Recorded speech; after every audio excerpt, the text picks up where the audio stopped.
लखनऊ के प्रतिष्ठित परिवार के नौजवान ने पकड़ ली है अब सियासत की राह। कभी पूर्वजों ने दी थी अमौसी एयरपोर्ट के लिए अपनी खानदानी जमीन।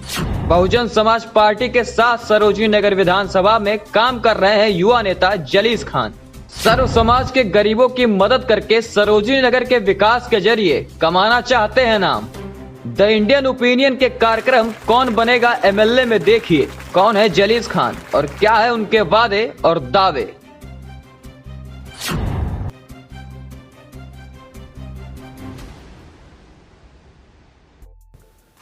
नमस्कार, आप देख रहे हैं द इंडियन ओपिनियन।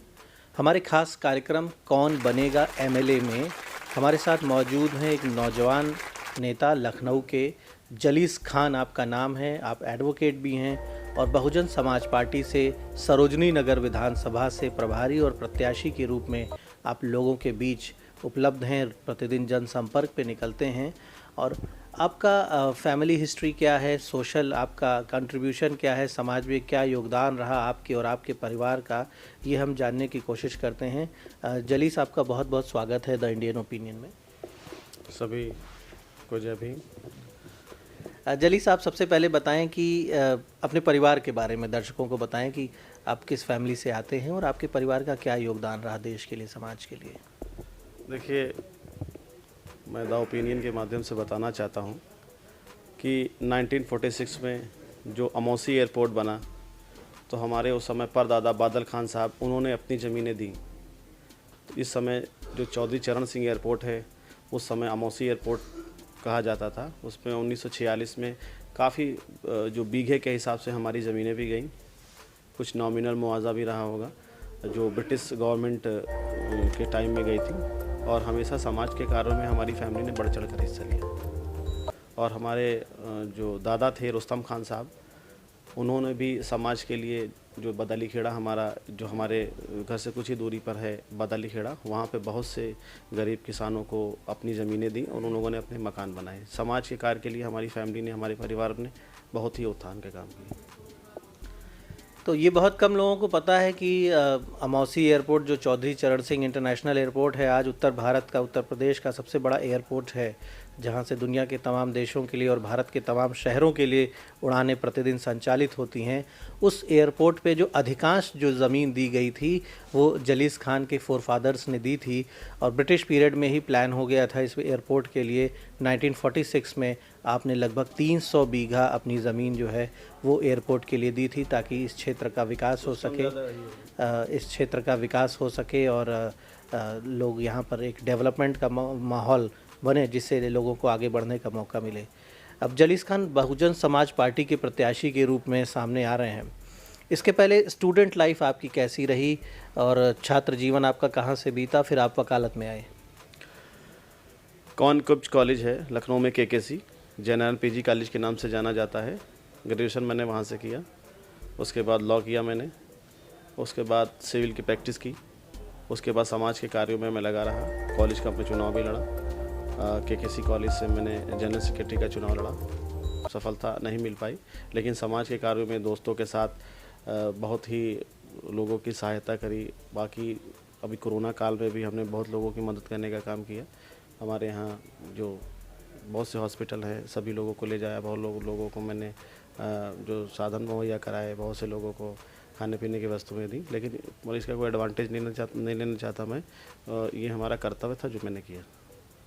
ये एक अच्छी बात है कि जो भी इन्होंने सोशल वर्क किए, जो समाज सेवा के कार्य किए, उनका बहुत बखान नहीं करना चाहते हैं। ये मानते हैं कि अपना कर्तव्य है, अपना फ़र्ज़ निभाया, अपना धर्म निभाया। बहुजन समाज पार्टी को ही क्यों चुना आपने जलीस खान? आप एक नौजवान हैं और आज नौजवानों का ये दौर चल रहा है। राजनीति में भी माना जा रहा है कि नौजवान वोटर्स भी हमारे बहुत हैं और इसलिए नौजवान नेताओं को सभी पार्टियां उन्हें महत्व दे रही हैं, उन्हें तरजीह दे रही हैं। आपने बहुजन समाज पार्टी के साथ आगे बढ़ने का फ़ैसला लिया, इसका भी क्या कारण रहा? क्या आप सोचते हैं इसके बारे में, ये भी दर्शकों को बताएँ। देखिए, बहुजन समाज पार्टी से हमारे परिवार का पुराना नाता रहा है। बहुजन समाज पार्टी पूरे भारत में गरीबों, किसानों और मजलूमों की बात करती है। इस समय जो सबसे ज़्यादा गरीब है, जो बहुजन समाज पार्टी विचारधारा के लोग हैं। बहुजन समाज पार्टी में हमने देखा, अभी मैं क्षेत्र में भी गया, क्षेत्र में मैं जिस भी गांव जा रहा हूं देख रहा हूं वहां पे लगभग 20 परिवार इस तरीके के हैं जो अगर उनको आज का भोजन उनके यहाँ बना है तो कल क्या बनेगा नहीं मालूम, कल सुबह का भोजन उन्होंने बनाया तो कल शाम का भोजन क्या बनेगा उनको नहीं मालूम। तो इन सब समस्याओं को मैंने जब करीब से देखा तो बहुजन समाज पार्टी में जो लोग हैं वो सबसे ज़्यादा परेशान हैं। हमने समाजवादी पार्टी को भी देखा, उन लोगों ने कभी भी गरीबों किसानों की बात कही नहीं। हमने भारतीय जनता पार्टी को भी देखा, उन्होंने भी गरीबों किसानों की बात कही नहीं, सिर्फ वादे किए। बहुजन समाज पार्टी ने 4 बार की सरकार में माने बहन जी ने गरीबों के लिए आवास की व्यवस्था की। उन्होंने जितनी भी योजनाएं जो चालू की वो सारी ज़्यादातर गरीबों के लिए ही थी और गरीबों के उत्थान के लिए हित की बात माने बहन जी हमेशा करती रहीं। ये चीज़ें हमको हमेशा अच्छी लगी। तो जो मेरा पहला चुनाव है मैं कोशिश करूँगा कि इन लोगों के लिए हमेशा काम करता रहूँ। एक जो समस्या जो अभी हमने बताई कि करीब 20 परिवार जो सबसे ज़्यादा पीड़ित है सभी गाँव में, मैंने अपना एक मोटिव निकाला है कि हमारे विधानसभा क्षेत्र में करीब नादरगंज में 600 फैक्ट्रियाँ हैं, हमारे यहाँ धरोखेड़ा में करीब 300 फैक्ट्रियाँ हैं, हमारे यहाँ ट्रांसपोर्ट नगर हमारे यहाँ है, हमारे यहाँ एयरपोर्ट है। करीब 3 से 4 हज़ार लड़कों को, यंगस्टर को जो सबसे ज़्यादा पीड़ित है, जो खाने पीने की तंगी से जूझ रहे हैं, इन लोगों को जो फैक्ट्री के मालिकों से बात करके और गुजारिश करेंगे उनसे कि हमारे लोगों को या जो हमारे क्षेत्र के लोगों को जो सबसे ज़्यादा परेशान है, जो नौजवान परेशान है, इन लोगों को अपने यहाँ नौकरियाँ देने का वो लोग काम करें। और किसी भी फैक्ट्री में अगर 2-2 लोगों को भी नौकरियाँ मिलती है तो हज़ारों लोगों को हम एडजस्ट करा सकते हैं। और जो ट्रांसपोर्ट नगर है, वेयर हाउस है, वहाँ पे बहुत से लड़कों को हम लोग वहाँ एडजस्ट करा सकते हैं। एयरपोर्ट अथॉरिटी हमारे यहाँ लोडर में या किसी भी तरीके का जो वर्क होता है उसकी उनकी प्रतिभा के हिसाब से उन लोगों को एडजस्ट करा सकते हैं। ना सरकारी नौकरियाँ सही, लेकिन हम प्राइवेट नौकरी में 3-4 हज़ार 5 हज़ार लोगों को आसानी से अपनी विधानसभा में ही एडजस्ट करा सकते हैं, जिससे अपनी विधानसभा में गरीबों को बल मिलेगा और उनके जीवन यापन का बहुत आसानी से गुजर बसर हो सकेगा। एक अच्छी बात निकल कर सामने आ रही है कि आप बहुत प्रैक्टिकल हैं, आप यथार्थवादी हैं और आप ये कह रहे हैं कि सरकारी नौकरियां तो अपनी जगह ही हैं, उनके लिए प्रयास किया ही जाएगा नौजवानों के लिए। बड़ी बात यह है कि अपने आसपास जो उद्योग हैं, क्योंकि गवर्नमेंट जॉब्स की एक सीमित संख्या होती है, सरकारें चाह के भी बहुत बड़ी संख्या में लोगों को नौकरियां नहीं दे सकती हैं, लेकिन जो उद्योग हैं, लखनऊ में सरोजनी नगर विधानसभा में सैकड़ों हज़ारों उद्योग हैं, फैक्ट्रीज़ हैं, जो बेरोज़गार लड़के हैं, नौजवान हैं, जिनके ऊपर अपने परिवारों की रोज़ी रोटी की जिम्मेदारी है, उनके चेहरों पर खुशी आए, इसके लिए एक इन्होंने फार्मूला निकाला है कि जो प्राइवेट उद्योग हैं, बिजनेसमैन हैं, उनसे संपर्क करके उनको प्रेरित करेंगे, रिक्वेस्ट करेंगे और ज़्यादा से ज़्यादा नौजवानों को उनके ही क्षेत्र में आसपास एडजस्ट करेंगे कि उन्हें एक रोज़गार का ज़रिया उनके आसपास ही मिल जाए, अपना घर छोड़ के उन्हें दिल्ली, बम्बई, बड़े शहरों की ओर ना भागना पड़े। ये एक अच्छी योजना आपने इस क्षेत्र के लिए, अपने लोगों के लिए, इस पर भी आपने काम शुरू किया है। जली साहब, क्या देख पा रहे हैं, सरोजनी नगर विधानसभा में आप काफ़ी समय से सक्रिय हैं, एक सोशल वर्कर के तौर पर और अब एक पॉलिटिकल लीडर के तौर पर भी आप सक्रिय हैं। इस क्षेत्र की जेन्युइन समस्याएं क्या हैं, क्या प्रॉब्लम्स आपने आइडेंटिफाई की हैं इस पूरे एरिया में, जिन विषयों पर आपको लगता है कि काम ज़्यादा करने की ज़रूरत है? हमारे क्षेत्र में लगभग 350 गाँव हैं। एक नगर पालिका है, हमारे यहाँ चेयरमैन ही है 1 सीट, और हमारे यहाँ 14 नगर निगम के वार्ड हैं। नगर निगम की जो 14 वार्ड हैं उनकी जो हालात हैं वो बद से बदतर हैं। अभी एलडीए में आप जोनल पार्क को ही देख लीजिए। जोनल पार्क हमेशा पार्क गवर्नमेंट बनाती है कि वहाँ के लोगों को व्यायाम के लिए जगह मिल सके, वहाँ के लोगों को सुबह जॉगिंग के लिए मिल सके, लेकिन वो जोनल पार्क के हालात बिल्कुल ठीक नहीं है। चाहे आप समस्या अलीनगर सुनहरा की समस्या देख लीजिए, वहाँ पे गांव में एंट्री करने के लिए पहले 1 फीट पानी से होकर गुजरना पड़ता है। आप समस्या रामचौरा की आप देख लीजिए, कल्ली पश्चिम की देख लीजिए, जो रास्ते बने नहीं हैं, नालियाँ बनी नहीं हैं, लोग काफ़ी लंबे समय से परेशानी को झेलते हुए अपने घरों तक पहुंचते हैं। और हमारे यहाँ समस्या नीलमथा की है, अर्जुनगंज की है, हरिहर खेड़ा की हैं, और हमारे यहाँ भागू खेड़ा की समस्याएं, ये समस्याएं बड़ी समस्याएं हैं। और इन समस्याओं को मैं सीधे जानता हूं, मैं गया हूं, और वहाँ की जो बड़ी समस्याएं हैं वो बड़ी समस्या बहुत सी जगह पे जो स्कूल, जो गवर्नमेंट के स्कूल हैं वो भी अच्छे नहीं हैं। और किसी की बरसात में मैंने देखा 1-2 स्कूलों की छतें टपक भी रही थी, पानी टपक रहा था उसमें। तो इन सब समस्या, जो बड़ी समस्या, इन समस्याओं को निवारण करने के लिए एक जो अपने कोष से जो बातें हो सकेंगी, और आप लोग का आशीर्वाद रहा, आवाम का आशीर्वाद रहा, और तो अपने कोष से सही कराई जाएंगी, वरना माननीय मुख्यमंत्री जी से ज्ञापन देके उन सब योजनाओं को या इन सब समस्याओं को निवारण करने का पूरा काम किया जाएगा। और मैं करके ही दिखा दूंगा, क्योंकि जोश के साथ कुछ भी किया जा सकता है। और हमारे साथ युवा वर्ग पूरा है। हमने क्षेत्र में जब ज़्यादातर जगह पे मैं गया तो वहाँ पे बुज़ुर्गों का आशीर्वाद मिला, बहनों का आशीर्वाद मिला, माताओं का आशीर्वाद मिला। हमारी मीटिंगों में ज़्यादातर महिलाएं और बहनें हमारी आई हैं। मैं उनसे भी कहना चाहता हूँ, उनके हक़ की हमेशा लड़ाई आपका बेटा लड़ता रहेगा। जिस तरीके की समस्या क्षेत्र की आपने बताई कि रोडों की समस्या, ये समस्या लंबे समय से चली आ रही है। करीब 10 साल से बहुजन समाज पार्टी सरकार से दूर है। और 10 साल पहले का अगर कार्यकाल देख लें तो कानून व्यवस्था भी ठीक थी, और जो विकास की स्पीड थी वो बहुत स्पीड थी। लखनऊ को लखनऊ माने बहन जी ने बनाया, ये सभी वाकिफ़ है। तो विकास का काम माने बहन जी हमेशा से करती रही हैं और आगे भी करती रहेगी। और उसमें हमारी विधानसभा की जिम्मेदारी जो मेरे ऊपर पड़ेगी, मतलब आपको महसूस भी होगा कि जलीस खान ने कुछ काम भी किया है। अगर सबका आशीर्वाद रहा, आपके आशीर्वादों से आपका बेटा विधायक बनता है, तो सभी गांव के लोग, जो सबसे बड़ी आपके गांव की समस्या होगी, आपका बेटा पूरी कोशिश करेगा कि पहले महीने ही दुरुस्त करवाने का काम करेगा। एक भरोसा दे रहे हैं लोगों को, और नौजवान हैं, जोश है, और एक कमिटमेंट लेवल भी दिख रहा है लोगों के लिए। और एक संकल्प लिया है इन्होंने कि मौका मिलने पर पहले माह में ही, पहले महीने में ही जो मेजर प्रॉब्लम्स हैं ग्रामीण क्षेत्रों की, रूरल एरियाज़ की, उसका समाधान करेंगे। जलीस, आपके क्षेत्र में सरोजिनी नगर में बड़ी शहरी आबादी भी है। लखनऊ शहर का एक बड़ा हिस्सा है और तमाम लोग यहाँ पर रह रहे हैं, और आपका क्षेत्र बहुत तेज़ी से अर्बनाइज हो रहा है, शहरीकरण भी आपके क्षेत्र में हो रहा है। बाहर से आके गैर जनपदों के भी लोग यहाँ पर लखनऊ में एक रिहाइश चाहते हैं। तो शहरी प्रॉब्लम्स जो हैं, अर्बन एरिया की जो समस्या है, उसे आप किस रूप में देख रहे हैं? अर्बन एरियाज़ में भी जैसा आपने बताया कि एलडीए के 14 वार्ड हैं, नगर निगम के क्षेत्र हैं, एलडीए के क्षेत्र हैं, तो वहाँ पर भी सड़कें क्षतिग्रस्त रहती हैं, मूलभूत सुविधाओं का अभाव रहता है, साफ़ सफाई का भी अभाव रहता है।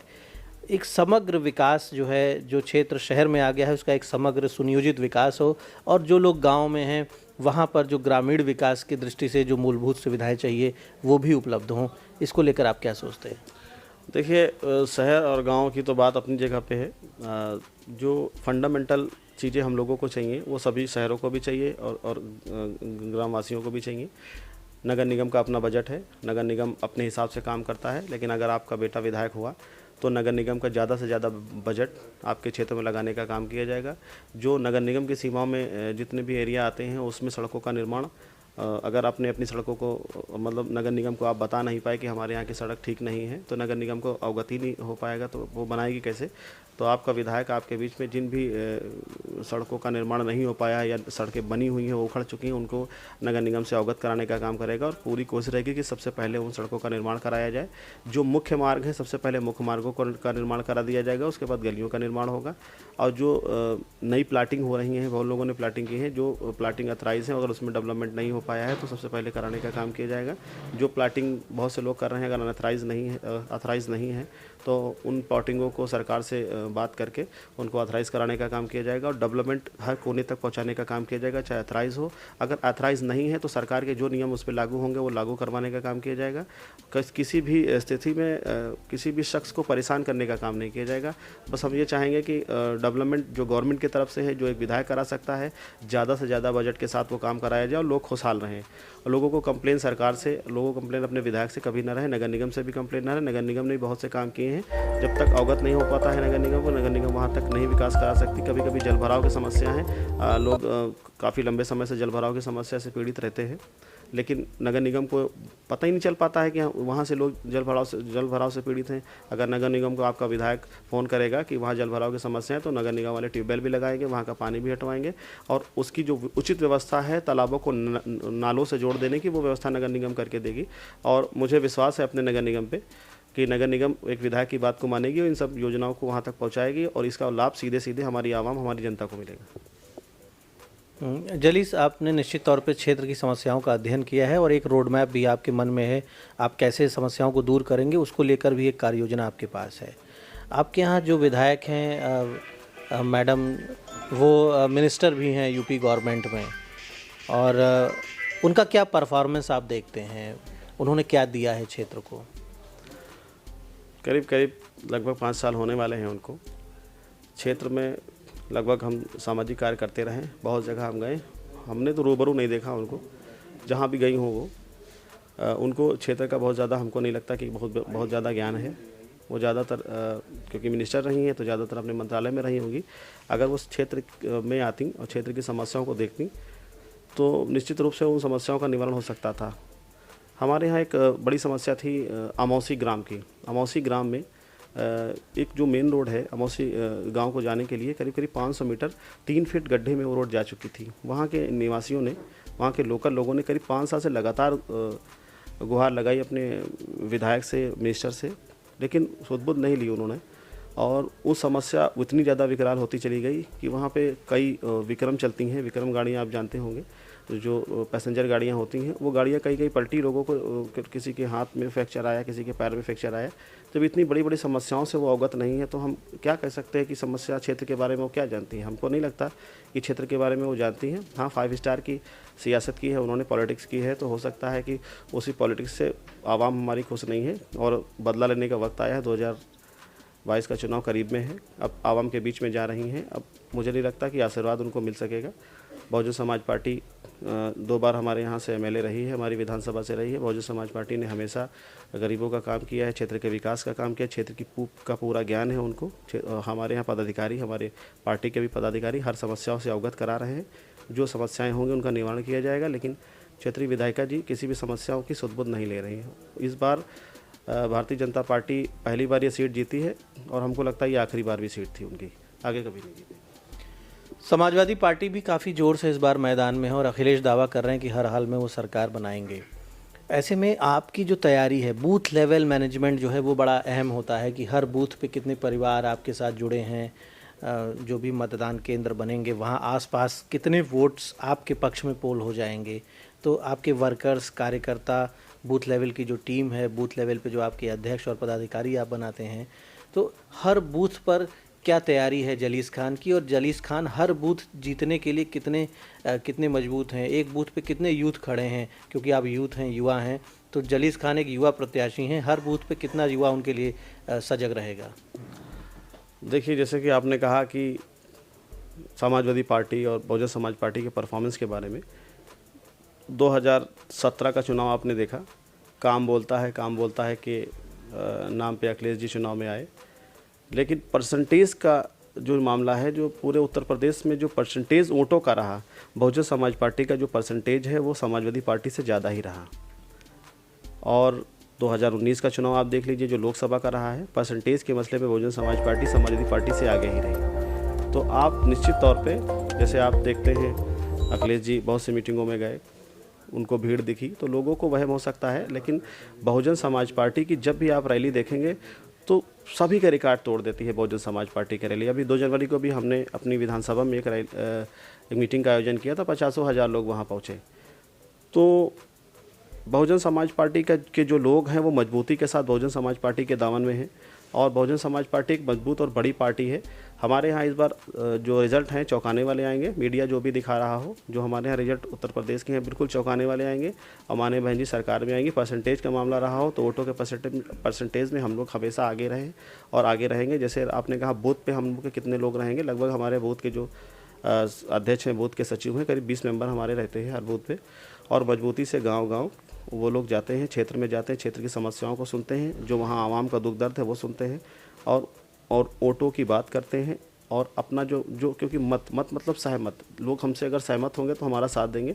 लंबे समय से लोग हमसे सहमत हैं, मतलब कारण कोई भी रहा हो, छलावा हुआ हो, जो भी हो रहा हो, उन्हीं की वजह से हम लोग 2017 भले जीत ना पाए हों, लेकिन हम लोग हकदार थे उस बार भी सरकार बनाने के, और 2022 के भी हम लोग हकदार हैं। उम्मीद है और जनता का आशीर्वाद रहा। हमारे जो बूथ के अध्यक्ष हैं, बूथ के जो सचिव हैं, सब लोग मेहनत कर रहे हैं, पूरी पार्टी मेहनत कर रही, संगठन हमारा पूरा मेहनत कर रहा है। हम लोग भी लगातार क्षेत्र में हैं और कहीं ना कहीं पूरी उम्मीद है कि इस बार पूर्ण बहुमत की सरकार हम लोग, जब 2007 की हम लोग ने सरकार बनाई तो मीडिया कभी नहीं बताता था कि 37, 38 और 50 सीटें हम लोग को बताता था, और 206 सीटें हम लोगों को मिली थी।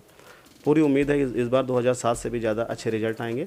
हम लोग जनता के बीच में हैं और लोगों का आशीर्वाद सीधे हम लोगों को मिल रहा है। तो जलीस खान कॉन्फिडेंट हैं और आत्मबल इनका मजबूत है। इन्हें भरोसा है कि मतदाता इनके साथ हैं, नौजवान इनके साथ हैं। हर बूथ पर एक मजबूत टीम भी इन्होंने बनाई है और इनका कहना है कि लोग कुछ भी चर्चा करें, चौंकाने वाले परिणाम उत्तर प्रदेश विधानसभा चुनाव के लिए आएंगे और इनकी पार्टी को सफलता मिलेगी।